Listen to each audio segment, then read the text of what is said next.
All right. Last week we actually started this message series called The Church We Hope For, and we're talking about the values that hopefully inform who we aspire to be as well as how we want to live here in the city as a church community together. And so to actually begin this sermon, I thought we would start in a different kind of way, and it might be a little bit of a risk for some of you, but I would love for you, I'm going to ask this question. I'm going to invite you to kind of turn to your neighbors in groups of 2 to 3, and the question is basically this. When you think of this question of paradise, whether places that you've ever been, that word paradise, if you could go ahead and share with people in groups of 2 to 3, tell me what paradise was like for you, and you can tell the location and where you were, or if there's a place that you could, when you think about that word paradise, what kind of comes up in your own mind and heart, okay? So go ahead and turn to groups of 2 to 3. Go. You can introduce yourself to other people. If you're someone who prefer not to share, just say to the person, hey, nice to meet you. I'm going to opt out of this, all right? So that's okay as well, all right? So feel free to do that, groups of 2 to 3. Go ahead and introduce yourself. Tell me what paradise is for you. If you've ever been to paradise, what was it like? Go ahead. All right. Hey, would anyone like to share? You can just blurt it out, raise your hand, whatever you'd like. Paradise, what are some of the places that you guys shared? Anyone like to share? Just blurt it out. Maui. Yes, Hawaii. Come on, let's go. Yes, Pilgrim Pines, a camp up in New Hampshire, right on a lake, which, is paradise for Deanna. Yeah, anyone else? Paradise. Anyone else? Top of the mountain. Any mountain or just the mountain? The which mountain?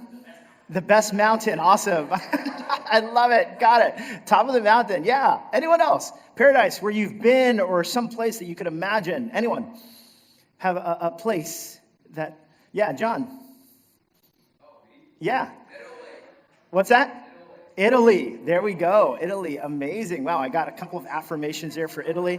Anyone else? Places that you would say is paradise? Maldives. Yes. Wow, that's amazing. As I was thinking about this question, what does paradise look like? There's actually this women's fashion magazine called Harper's Bazaar, and they actually have this 50 most beautiful places in the world.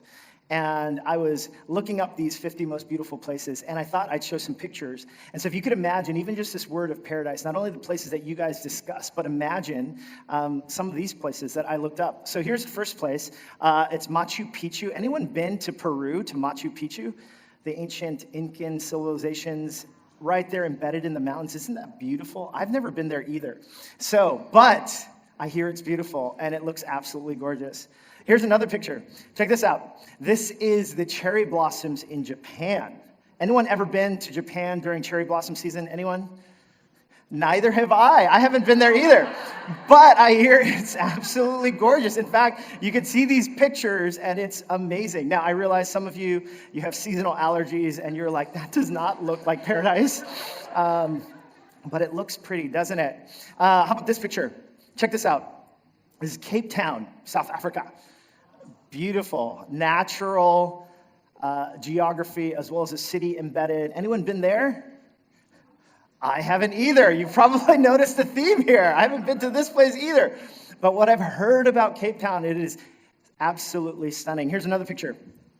Here's Banff up in Canada, which I also hear is absolutely stunning.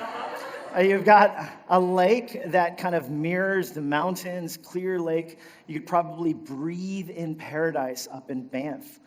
Some of you are like, yeah, that looks absolutely stunning, and it's in Canada, if you ever want to visit there. Here's another picture. I was looking this up, so I haven't been, you've probably noticed this, I haven't been to these places, but they look stunning. These are the Iguazu waterfalls on the border of Argentina and Brazil.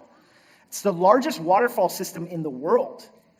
And so it's stunning. And I don't know if you can look close. In the bottom right-hand corner, there's actually a rainbow that was captured in this picture.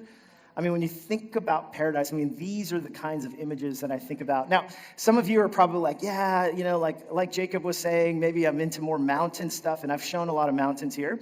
But what about some beach kind of areas, right? Check this out. This is Krabi, Thailand. A beautiful beach. Look at the pristine ocean and a wonderful place. Anyone here is beach versus mountain, more beach people than mountain? Yes. Wow, about half the room.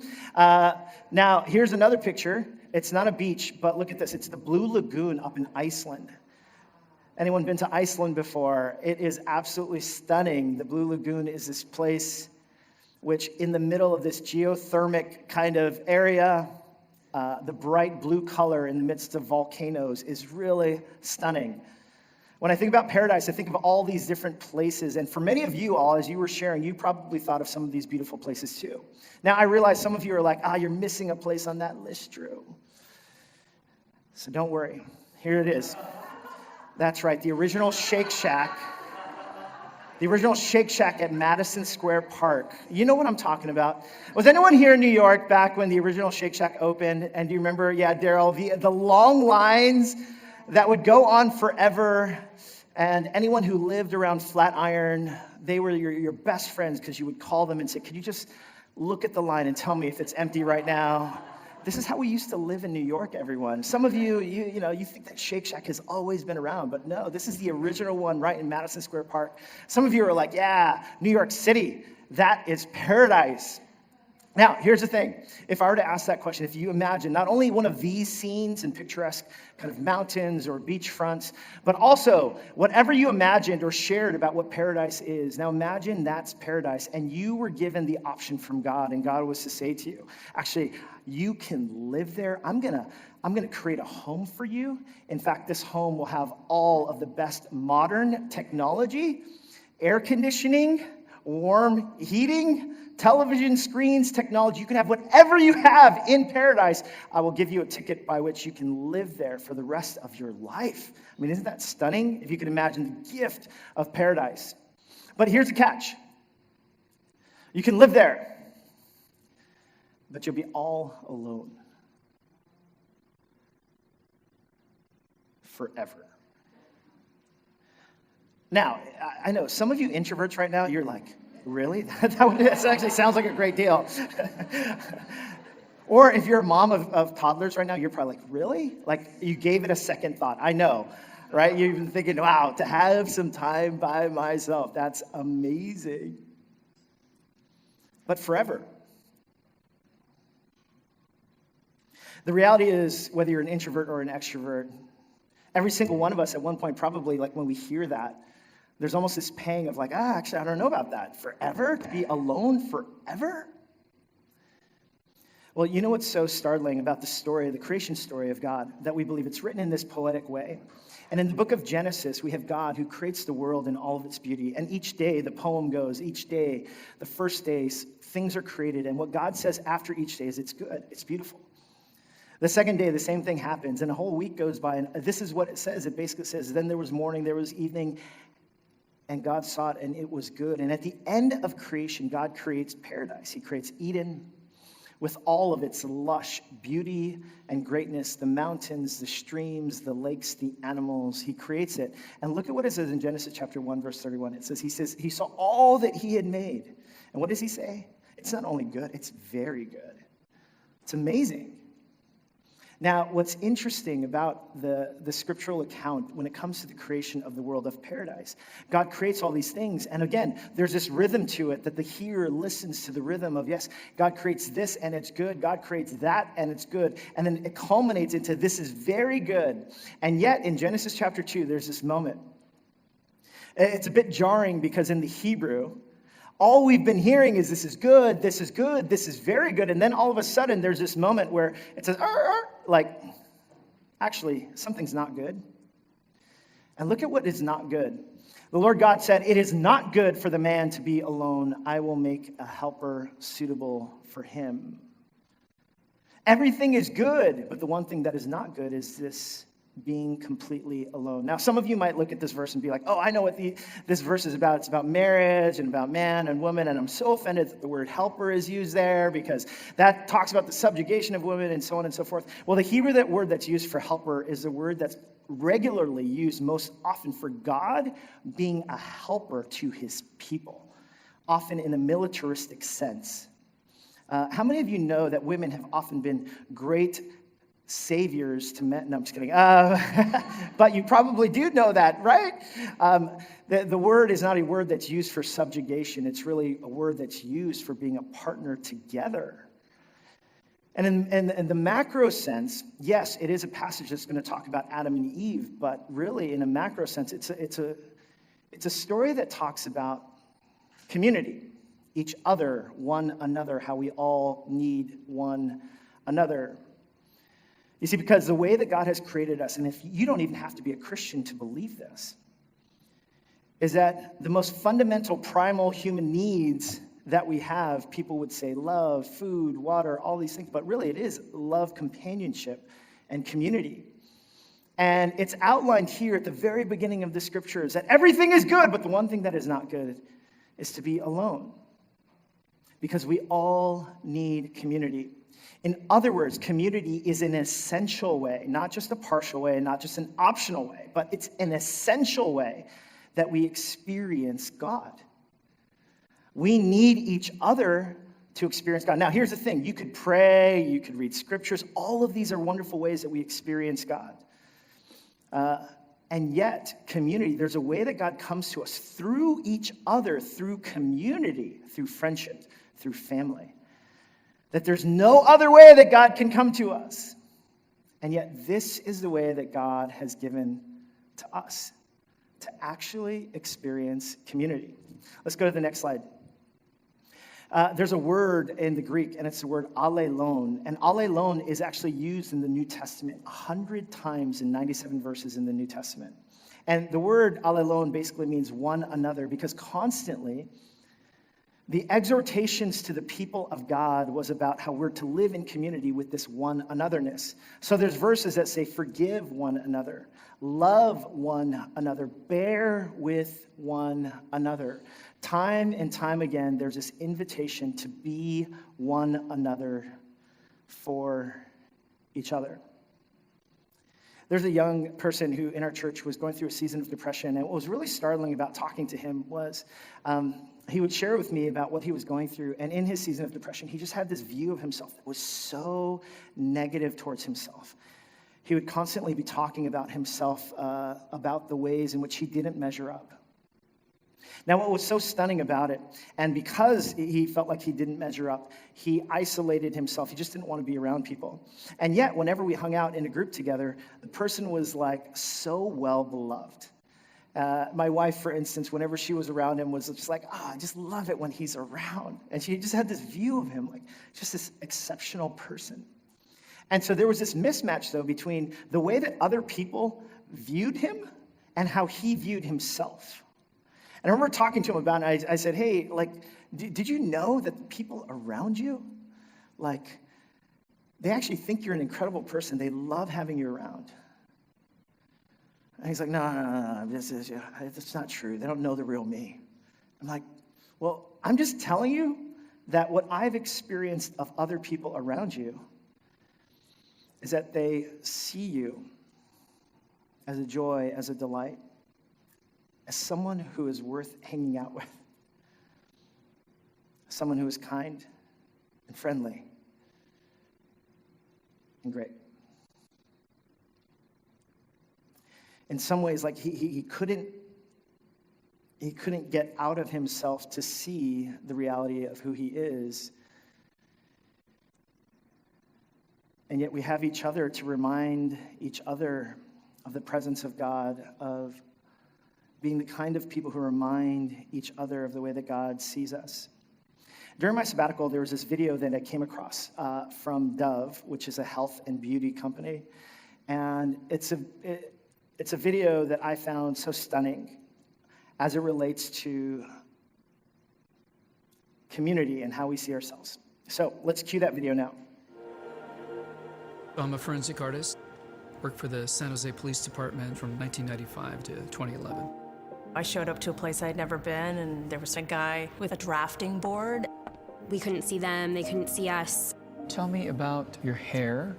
I didn't know what he was doing, but then I could tell after several questions that he was drawing me. Tell me about your chin. It kind of protrudes a little bit, especially when I smile. Your jaw. My mom told me I had a big jaw. What would be your most prominent feature? Kind of have a fat, rounder face. The older I've gotten, the more freckles I've gotten. I would say I have a pretty big forehead. Once I get a sketch, I say thank you very much, and then they leave. I don't see them. All I had been told before the sketch was to get friendly with this other woman, Chloe. Today I'm gonna ask you some questions about a person you met earlier, and I'm gonna ask you some general questions about their face. She was thin, so you could see her cheekbones. And her chin, it was a nice, thin chin. She had nice eyes. They lit up when she spoke. Cute nose. She had blue eyes, very nice blue eyes. So here we are. This is the sketch that you helped me create, and that's a sketch that somebody described of you. So yeah, that's...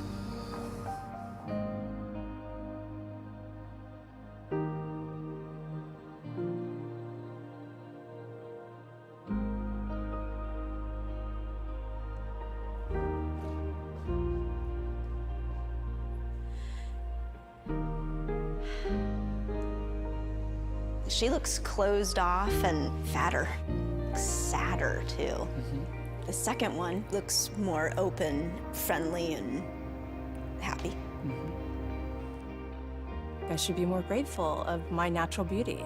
It impacts the choices and the friends that we make, the jobs we apply for, how we treat our children. It impacts everything. It couldn't be more critical to your happiness. Do you think you're more beautiful than you say? Yeah. Yeah. We spend a lot of time as women analyzing and trying to fix the things that aren't quite right. And we should spend more time appreciating the things that we do like.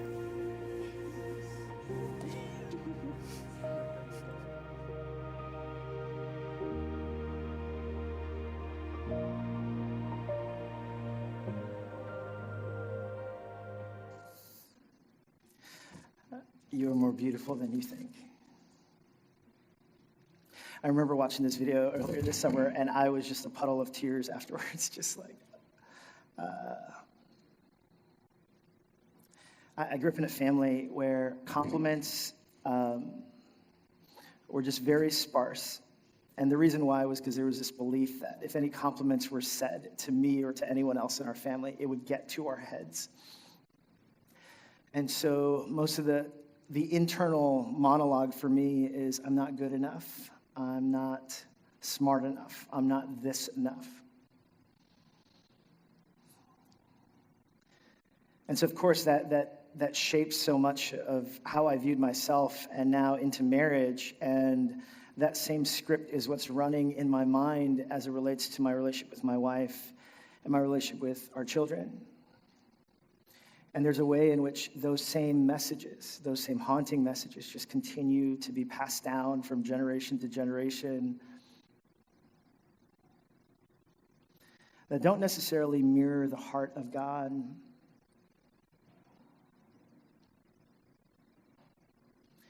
But instead are echoes of some of the harshest condemnations that we have for ourselves. I remember there was a season when I was going through depression in my 20s, and I remember it was really hard because, in seasons of depression, my natural inclination is to avoid people, right? Like, let me just get away from people. But there was this discipline where my twin brother, he said, hey, Drew, whenever you get into these moments when you are wallowing in all the ways that you think you don't measure up, just give me a call. So I'd call up my twin brother. He's like, hey, man, what's up? And I'm like, hey. And immediately he would know, like, this is one of those phone calls. And I'd be like, hey, I don't know, his name's Peter. Peter, I'm an okay person, right? He's like, yeah, man, you're an okay person. You're good looking.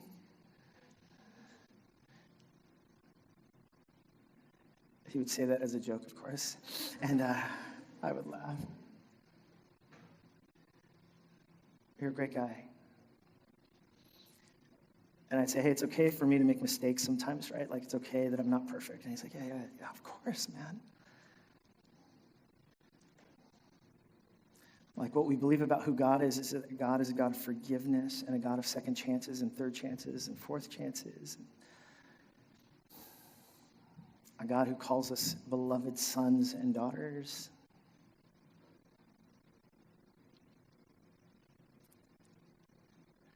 And this is how the conversation would go. Just be met with these moments of silence and words that were somehow unwinding all of the ways that I would often think about myself.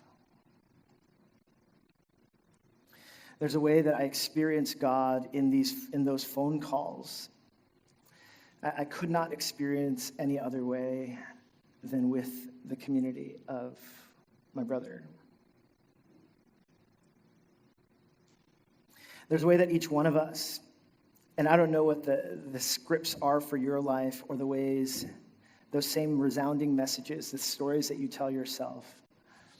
But what if it's true that you're more beautiful than you thought? What if it's true that the way that other people see you can see how precious you are and how wonderful and creating God's image, how that God is for you? And in many ways, the reason why we need each other is because in a world that is often haunting us and taunting us, we need words of people around us that will tell us, yeah, there's a God who sees you and loves you as a son, as a daughter, and celebrates you, forgives you, wants to give you a brand new start today. This is what God does. Now, there's a uniqueness, though, because even if you're not a Christian here, you're probably someone who's like, okay, I resonate with all that you're saying about community. But what makes Christian community so unique?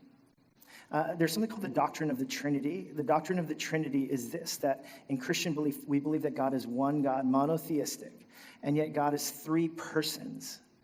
Now, I realize some of you, that's like, what? That doesn't make any logical sense. Well, here's the reason why it doesn't make logical sense is because the doctrine of the Trinity is one of those doctrines that we believe that God, by virtue of being God, is so other and different that even God in his nature is beyond human comprehension. So there are ways that we can't fully comprehend who this God is, and that's the doctrine of the Trinity.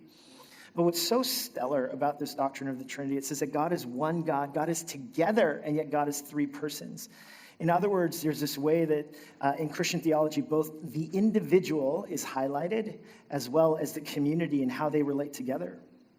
There's a phrase, and the phrase is alone together. There's a way that communities are meant for each of us to be alone together. Now, there are some cultures that emphasize or overemphasize the individuality of all of us, the rugged individualism.